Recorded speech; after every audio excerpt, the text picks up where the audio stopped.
what you're saying right now is that part of being a professional was the technical understanding of how to expose film, how to process film, how to light and how to do those things. With that transition into digital, the tools got dramatically easier and broader to use. And so Yeah. Yeah. understanding exposure and understanding film and those were no longer key pieces of this model that you're describing. No. Well, so in the 80s into the 90s, the photographers that did really well were the ones that learned how to strobe outdoors. I see.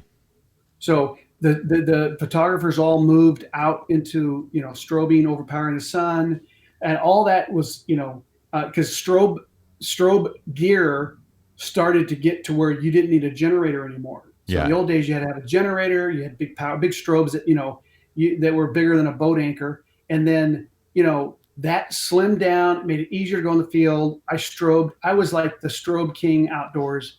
And then I built my whole business on that. And then again, Our um, listeners, by the way, are going to learn a new word here. So, strobe in the context of photography is a flash. So, it's just a high power.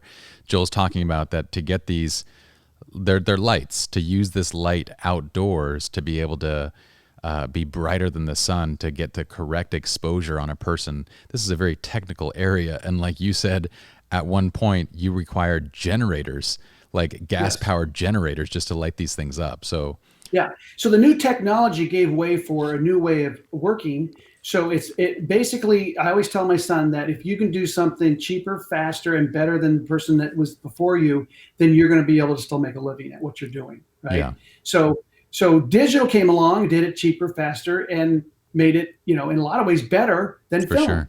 For sure. And so, but what happened here? Here's the interesting thing that happened. I watched all my colleagues that I rubbed elbows with. I went to the lab. We all, hey, how you doing? High five. Well, maybe not that friendly, but but you had friends that were in the industry, and you would always be bouncing into each other, and you would know who your competition was. Who was doing what kind of specialty the other photographers are doing, and some of them were very successful, and they had about a 10-year run. And I hmm always say that that's about the life of any model that you have. It might be shortening now with all the advancements in technology, which are flipping over quicker than you can, sneeze. But you had about a 10-year run. What happened was about 80%, I don't know, I didn't do a poll on this, but about 80, 90% of all those photographers that worked in the model that we did in the 80s and the 90s could not move on. They did Yeah. not move on. They didn't innovate. They didn't go and learn digital, Photoshop,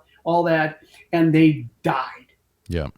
And if they had a building, like if you went out and bought a studio and then you had an investment in that, and then they would sell that building, and that would be their windfall, would be the equity that they built in the business. But they usually all went under because they couldn't innovate quick enough and did not have the energy, their insight, or whatever it was, the willing to change. I think that's the key word, where they weren't willing to change. They thought, I got the old model, it's working so well, Yeah. why do I have to uproot that? And I changed, and I actually embraced digital because I saw the value of what digital could bring to me as an artist. That's how Yeah. I saw it, and to a client. And I started doing those composites. I was early on with the composite side of things, and then it thrust me in the marketplace, and I became like the sport composite king kind of thing. 3 edgy lighting, all that stuff came out of that. Me reinventing myself after I realized the old model was dying. I had to embrace the new model, and so here I am another 10 years later, and I'm at almost every minute of the day that I'm awake, I'm thinking about what technology do we have today that I didn't have 5 years ago? What can I do with that technology to make what I do for my clients cheaper, faster, and better, so that I can compete in the marketplace? That's always on the forefront of my mind. hmm And I talk to photographers that literally, well, this is probably a little bit old, but when you'd mention a technology that's, let's say, been around for 3 years, and you say, hey, I'm doing HDR, and they go, what's HDR? Yeah. Or whatever. I'm whatever it is I'm doing a lot of things. I call it platography. We don't have to talk about that now, but I'm doing things today I couldn't do 5 years ago or 3 years ago or 2 years ago. And I'm implementing it in my work to give me an edge over the marketplace. And I have to always have that on the forefront of my mind or I will die.